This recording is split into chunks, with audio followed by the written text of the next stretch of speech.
Hi ဒီနေ့ကတော့ဘသူမှတိတ်မကြိုက်လောက်မဲ့ဇာတ်ကားလေးတစ်ကောက်ပြပြချင်ပါတယ်။စကြည့်လိုက်တာနဲ့ ADA ဆက်အယောင်မွေး66ပြင်းစရာကောင်းတဲ့ဇာတ်ကားမျိုးပေါ့။ဒါပေမဲ့အားလုံးစိတ်ဝင်စားသွားအောင်လူလဲကြပြီးတော့ဒီအခန်းလေးကနေစပြလိုက်ပါမယ်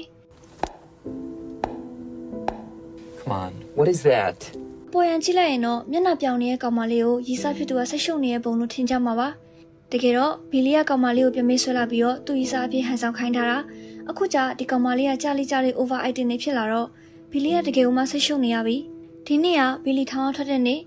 ရာတီဥတုကအိတ်ခဲပြီးတော့အုံမိုင်းနေတယ်။ကြိုးစုံမဲ့သူမရှိတဲ့1800ခုနှစ်ပေါ်မှာကိုကွေးလေးလဲရင်းနဲ့မြုပ်ဘက်ကောင်စောင့်နေတဲ့ဘီလီကိုမြင်ရတာကတော်တော်တနာစရာကောင်းတယ်။ဘီလီကပဲတနာစရာကောင်းတာတော့မဟုတ်ဘူး။ဘီလီရဲ့ဘဝကြီးတစ်ခုလုံးကတနာစရာကောင်းနေရ။အခုလည်းကြည့်လေအိတ်ခဲနေတဲ့ရာတီဥတုတံကိုခံနိုင်ဖို့အတွက်ခန္ဓာကိုယ်ကတဘာဝအလျောက်သွေးကြောတွေကိုကျင်းပလိုက်တော့ဘီလီစီးသွားဖို့လိုအပ်လာတယ်။အိမ်နာသုံးချင်လို့ပါလို့ဘီလီကပြောတော့ထောင်ဆောင်ကနေပြီးတော့မင်းထောင်ထဲကိုပြန်ဝင်လို့မရဘူးလေလို့ညင်းလွတ်တယ်။မြို့ဘက်ကလာတဲ့အချိန်ထိဘီလီအောင်ထားပါတယ်။မြို့ရဲကိုရောက်တော့အများသုံးအင်တာတွေကပြုပြင်ဆဲဖြစ်နေတယ်။အနီးနားကစားတောက်ဆိုင်ကလည်းဆိုင်ပိတ်သွားတယ်။ရက်ထားတဲ့ကားတစ်စီးနောက်မှာပဲကိစ္စရှင်းဖို့လုပ်တော့ကားကမောင်းထွက်သွားတယ်။ဆိုင်တစ်ဆိုင်နဲ့ဝင်ပြီးတော့အိမ်တာသုံးခွင့်တောင်းတော့ဆိုင်ရှင်ကဆိုင်ပိတ်ပြီးလို့ညင်းတယ်။ဘီလီဆိုင်ရှင်ကိုတိုက်ခိုက်ပြီးတော့အိမ်တာဝင်တတ်မအောင်စိုးရိမ်မိပါရဲ့။ဒီနေ့မှထောင်ထွက်လာတဲ့လူလေအိမ်တာတက်တဲ့ကိစ္စနဲ့ထောင်ထဲပြန်ဝင်ရတာမျိုးလည်းဖြစ်သွားနိုင်တာပဲ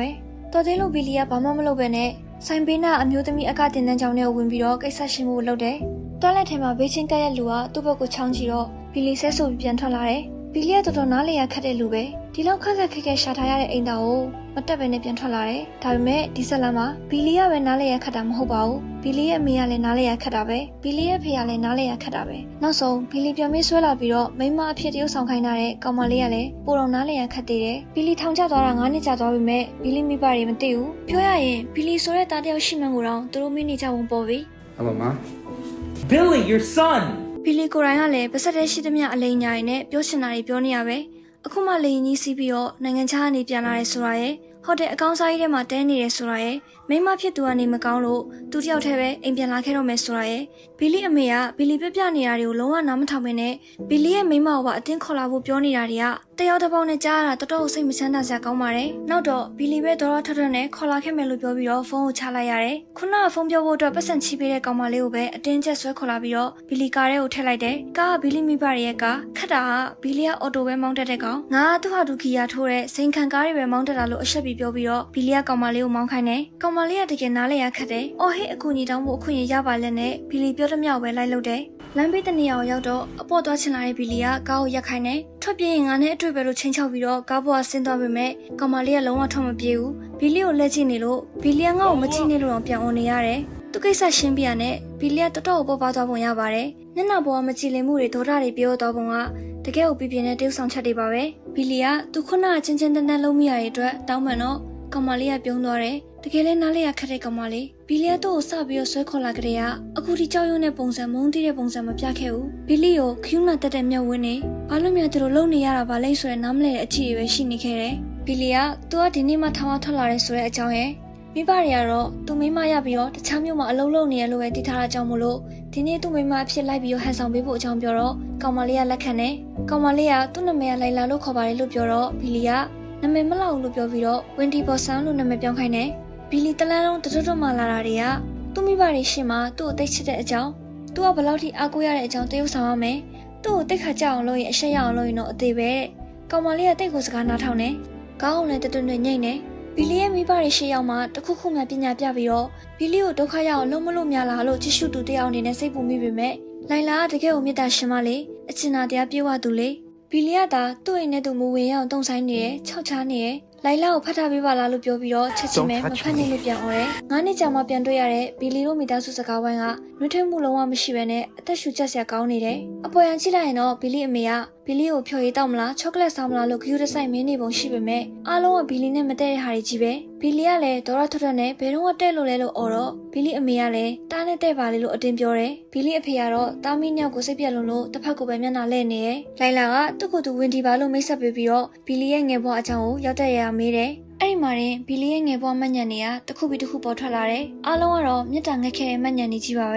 သူတိတ်ချရတဲ့ခွေးလေးကသူ့အဖေလက်ချက်နဲ့ပျောက်သွားတာရဲ့သူ့အမေရဲ့ဓာတ်ပုံအယ်ဘန်ထဲမှာသူငယ်တော့ပုံနေတပုံမှမရှိဘဲနဲ့ဘတ်ဖလိုဘောလုံးအသင်းရဲ့လှုပ်ရှားမှုဓာတ်ပုံတွေကြီးရှိရရဲ့လိုင်လာကဘီလီငယ်တော့ဓာတ်ပုံလေးတွေပြပါလာအန်တီလို့ပြောတော့ဘီလီအမေကဘတ်ဖလိုအသင်းရဲ့ဓာတ်ပုံအယ်ဘန်ကြီးကိုထုတ်လာတယ်ဘောလုံးအသင်းနဲ့အတူရိုက်ခဲ့တဲ့ဓာတ်ပုံတွေကိုပြန်ကြည့်ပြီးတော့ဘတ်ဖလိုအသင်းနောက်ဆုံးအနိုင်ရတဲ့နေ့ကဘီလီမွေးတဲ့နေ့ပဲအဲ့ဒီနေ့ကဘီလီကိုမွေးနေရလို့ဘောလုံးပွဲကိုလည်းမကြည့်လိုက်ရဘူးဘတ်ဖလိုအသင်းကလည်းအဲ့ဒီနေ့ကနေစပြီးတော့ဘယ်တော့မှမနိုင်တော့ဘူးလို့ပြောရင်းနဲ့ဘီလီအမေရဲ့မျက်နှာကအမုန်းတရားနဲ့တင်းမာလာတယ်ငါဒီကောင်ကိုမမွေးခဲ့မိအကောင်းသားလို့ပါပြောချလိုက်တော့လိုက်လာတကယ်ကိုအားတင်သွားတယ်စကားလမ်းကြောင်းလွှဲတဲ့အနေနဲ့ဘီလီရောဘတ်ဖလိုအသင်းကိုမကြိုက်ဘူးလားလို့မေးတယ်ဘတ်ဖလိုအသင်းကိုမကြိုက်ဘူးလားတဲ့သူမွေးလာကလေးကနေဘယ်တော့မှအနိုင်မရတော့တဲ့အသင်းကိုယုံကြည်မှုအပြည့်နဲ့ဘီလီကအနိုင်ဘက်ကနေဒေါ်လာ1000လောင်းပစ်လိုက်တယ်ဘတ်ဖလိုအသင်းနိုင်ရင်သူလည်းချမ်းသာပြီတက်တက်လုံးသူ့ကိုအထင်မကြီးခဲ့တဲ့အမေကလည်းသူ့ကိုပြန်ပြီးချစ်လာနိုင်မယ်လို့ဘီလီထင်တယ်အဲ့ဒီမှာရင်ဘီလီခွေးဖြစ်တာပဲဘတ်ဖလိုအသင်းရှုံးတဲ့အချိန်မှာတော့လောင်းကြီး1000မပြောနဲ့100တောင်မရှိတဲ့ဘီလီကဘောလုံးတိုင်ရခိုင်းတဲ့အတိုင်းပြစ်မှုတစ်ခုကိုသူကျူးလွန်ပါတယ်လို့ဝန်ခံပြီးတော့ထောင်ထဲမှာ9နှစ်နေပေးလိုက်ရတယ်ထောင်ချနေမှမိဘတွေမရေးမိအောင်လို့တလားတစ်ခါစာပို့ပေးဖို့အတွက်ဘီလီကတူတူငယ်ချင်းစီကိုစာတွေအပ်ထားတယ်။သူသာလောင်းချင်းရှုံးပြီးတော့ထောင်ထဲဝင်လိုက်ရမှမိဘတွေတည်သွားရင်သူ့ကိုပို့ပြီးတော့မုန်းတော့မှအထင်သေးတော့မှဟိုဘီလီတကယ်ကြောက်တယ်။သူဒီလိုထောင်ထဲရအောင်ပန်နတီဘောကိုဝင်အောင်မကန်နိုင်တဲ့စကော့ဘုတ်ကိုလည်းတတ်မဲ့တကယ်ကြုံသွားတယ်။ချစ်ချင်းမြတ်တာမရှိတဲ့မိသားစုမှာကြီးပင်းခဲ့ရတဲ့ဘီလီကစိတ်ပိုင်းဆိုင်ရာယဉ်ကျေးမှုမရှိဘဲနဲ့ကို့အမားကိုတာဝန်မယူနိုင်တဲ့လူတစ်ယောက်ဖြစ်လာတယ်ဆိုတာအထင်သာမြင်လိုက်ရတဲ့အခန်းမှာပဲမွေးဖွားလာတာကအပြစ်တစ်ခုဖြစ်နေတဲ့ဘီလီဘယ်တော့မှချီးကျူးမခံရပဲအပြစ်တင်ခံရတဲ့ဘီလီကဒီလိုအချိန်မှာကို့ဘဝကသူများကြောင့်ပြက်ရတယ်ဆိုတဲ့အတွေးကိုပဲတွေးတတ်တဲ့လူဖြစ်လာတယ်။ဒါကသူမိဘတွေစီကနေတင်ယူခဲ့ရတဲ့တခုတည်းတော့အရာပဲ။အခုလည်းတဦးတည်းတော့တငယ်ချင်းစီကိုဖုန်းဆက်ပြီးတော့စကော့ဘုတ်ဆိုတဲ့ကောင်လက်စားချေဖို့အတွက်လိပ်ဆက်ရှာဟိုင်းနေဘီလီရဲ့တငယ်ချင်းကဘီလီထပ်ပြီးထောင်ချမှဆိုလို့မလုပ်ဖို့တာတော့ဘီလီကပပနေနဲ့ဆဲပစ်လိုက်တယ်။အဲ့ဒီချိန်မှာပဲလိုင်လာကဘီလီမိဘတွေကိုဘီလီကဘလို့ဆွဲဆောင်မှုရှိတဲ့အကြောင်းရွှွှွှဝေအောင်ပြောပြနေတယ်။ဘီလီကတိတ်ကိုဆွတ်ဆောင်မှုရှိတဲ့အကောင်းဆုံးခင်မွန်းတယောက်ပါဆိုပြီးတော့ဇလန်းနေထွင်ပြီးပြောလေဘီလီအဖေနဲ့အမေနဲ့ကအင်းအောင်ပြန်မလုပ်ပဲနဲ့အလုံးရှုပ်ချင်အောင်ဆောင်လေဖြစ်နေတယ်။လိုင်လာကဘီလီအပေါ်စေတနာတွေပို့ပြီးတော့အကောင်းဆုံးတယောက်ဆောင်ခဲ့ပေမဲ့ကားပေါ်ပြန်ရောက်တာနဲ့အပေါ်စာသားတွေလုပ်ပြောလို့ဆိုပြီးတော့ဘီလီဆိုတာပဲခံလိုက်ရတယ်။အိမ်ကနေထွက်လာပြီးတော့ဘီလီတို့ဘိုးလင်းရုံကိုသွားကြတယ်။ဘီလီကဘယ်နေရာမှာဖြစ်ဖြစ်မြောက်မရှိဘူးလို့ထင်ရပေမဲ့ဘိုးလင်းပြတဲ့နေရာမှာတော့တကယ်တော်တယ်။ဘိုးလင်းဆိုင်ပိုင်ရှင်ကိုယ်တိုင်ကတော့မှဘီလီငယ်တုန်းကချန်ပီယံဖြစ်ခဲ့တဲ့တပ်ပုံအဟောင်းလေးကိုအခုချိန်ထိအားကစားရုံရဲ့နေရာမှာချိန်ထားသေးတယ်။ဘီလီကိုတက်ကြွနေတဲ့ပျော်ရွှင်နေတဲ့ပုံကိုမြင်ရမယ့်အချိန်ကတော့ဘီလီဘိုးလင်းပြနေတဲ့အချိန်ပဲ။ဘိုးလင်းပြပြီးသွားတာနဲ့ဘီလီကတပ်ပုံသွားရမယ်လို့ပြောတော့လိုက်လာကပျော်သွားတဲ့ကလေးလေးလိုပဲ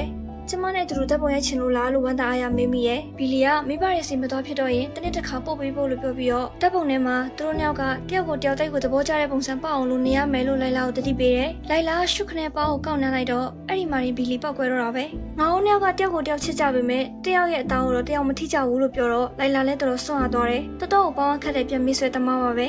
မင်းမရိုက်ချင်လဲမရိုက်နဲ့တော့လို့ပါပြောတော့လိုက်လာလဲကျမရိုက်ချင်ပါတယ်လို့ချုံမော့ပြီးတော့ပြန်ပြောပေးလိုက်ရတယ်တပ်ပုံတွေရလာတော့ဘီလီကဒီတပ်ပုံတွေကိုခရစ်စမတ်ရောက်တိုင်းတနေ့တစ်ခါသူ့မိဘတွေစီကိုပို့ပေးပါလို့မှာတယ်လိုက်လာကရှင်ဘယ်တော့မလို့လဲလို့ဝမ်းနဲ့နေတဲ့မျက်လုံးတွေနဲ့မေးတော့ဘီလီဘာမှမဖြေပဲရှေ့ဆက်သွားတယ်ဖုန်းနံပါတ်တစ်ခုကိုနှိပ်လိုက်ပြီးတော့စကော့ဘိုရောက်ပြီလားလို့မေးတယ်တစ်ဖက်ကစကော့ဘိုမလာသေးဘူးသူကဆိုင်ုံမနေ့2နာရီလောက်မှလာတာလို့ပြန်ဖြေတယ်စကော့ဘုတ်ကိုတက်မဲ့အစီအစဉ်ကနောက်ထပ်8နာရီလောက်နောက်ဆုတ်သွားတော့လက်တလုံးမှာဘီလီလောက်ဆရာမရှိဖြစ်သွားတယ်။အိမ်မပြန်သေးပဲသူ့ကိုစောင့်နေရလိုက်လာကိုကြည့်ပြီးတော့အခန်းတစ်ခန်းကားပြီးတော့အနားယူဖို့ဘီလီဆုံးဖြတ်လိုက်တယ်။လိုက်လာကသူ့ပိုက်ဆံနေလို့ချောကလက်ပူပူလေးတစ်ခွက်တောက်ချင်လို့ပါလို့ပူစားတော့ဘီလီစိတ်ရှုပ်သွားတယ်။တနာလို့အတူတူလိုက်ခဲ့ဖို့ခေါ်တာကိုရောက်တက်မလာနဲ့လို့ပြောလိုက်တယ်။ဘီလီကသူ့အမတနာစရာကောင်းတဲ့ကောင်ဘသူမှအလိုမရှိတဲ့ကောင်ဆိုတာတိတိရက်နဲ့ကိုပြန်လိန်နေရလို့ပဲဆိုင်ထဲကိုရောက်တော့ဘီလီကသူမတွေ့ချင်ဆုံးလူတစ်ယောက်နဲ့တွေ့တယ်ဝင်ဒီဘော်ဆန်နဲ့သူငယ်တုန်းကချိတ်ချိုက်ခဲ့ရတဲ့မိန်းကလေးနင်ဘာဖြစ်သွားတာလဲထောင်ကျသွားတာလားလို့တစ်ဖက်ကနှိမ်နေပုံစံနဲ့မေးတော့ဘီလီဆိုင်ထဲကနေထွက်ပြေးချင်စိတ်ပေါက်သွားတယ်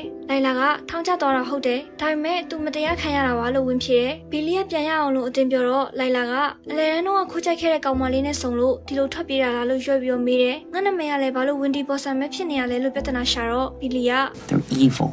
And I don't care about your fucking hot chocolate. ဘီလီဆိုင်ကပြေးထွက်လာပြီးတော့တန်စင်ကန်တစ်ခုတည်းဝင်ငိုတယ်သူဒီဘဝကိုအရင်ပြင်ပန်းနေပါပြီဘသူမှအလိုမရှိတဲ့လူတကာအမြင်မှာတနာစရာဖြစ်နေတဲ့ဘဝမှာဘလို့မှထပ်ပြီးတော့အသက်ဆက်မရှင်နိုင်တော့ဘူးအခုချိန်မှာလိုင်လာသူ့ဘေးမှာရှိတယ်ဆိုပေမဲ့တသက်လုံးမြတ်တာတရားကိုမမြင်ဘူးတဲ့ကောင်မို့လို့သူကိုယ်တိုင်ပဲအကြောက်ကန်ညှင်းဆန်နေမိရဲ့ဘီလီယာငိုလို့ရတော့မှလိုင်လာကိုချော့ပြီးပြန်ခေါ်တယ်တက်ခုကရောက်ပြီးဘီလီယာရေချိုးခန်းထဲဝင်တော့လိုင်လာကသူ့အပြင်မှာတယောက်တည်းမနေချင်လို့သူက ပါဝင်လာချင်တယ်လို့တောင်းဆိုတယ်။လိုက်လာကရေချိုးခန်းထဲမှာသူလုံးဝမကြည့်ပါဘူးလို့အချင်းချင်းကတိပြီးတော့မှဘီလီယာဝင်ခိုင်းတယ်။ရေချိုးခန်းထဲမှာဒီတိုင်းပဲအချိန်ကြီးကုန်တော့ကြတယ်။အဲ့ရပေါ်လဲပြီးအနားယူကြတော့လိုက်လာကဘီလီယာလက်ကိုဖြည်းဖြည်းချင်းလှမ်းထိတယ်။ဘီလီယာအထိမခံမဲ့လက်ကိုပြန်ဖယ်တယ်။အဲ့ရတစ်ခုတည်းပေါ်မှာလူနှစ်ယောက်ကကဘာကြီးတစ်ခုချနေတယ်လို့ပဲ။တစ်စက္ကန့်ပြီးတစ်စက္ကန့်10မိနစ်ပြီး10မိနစ်အချိန်ကြီးကုန်ဆုံးလာတဲ့နောက်မှာတော့ဘီလီယာလိုက်လာဘက်ကိုလှည့်ပြီးတော့ရှင်ခွန်ထဲကိုတိုးဝင်လိုက်တယ်။ဒါကသူဟန်ဆောင်ထားသမျှတွေကိုလွှတ်ချလိုက်တဲ့အခိုက်အတန့်မှာပဲ။မနေ့2နာရီထိုးတော့ဘီလီယာတနက်ကိုခါကြရဲထိုးပြီးတော့တိတ်တိတ်လေးထားတော့ဖို့ပြင်နေ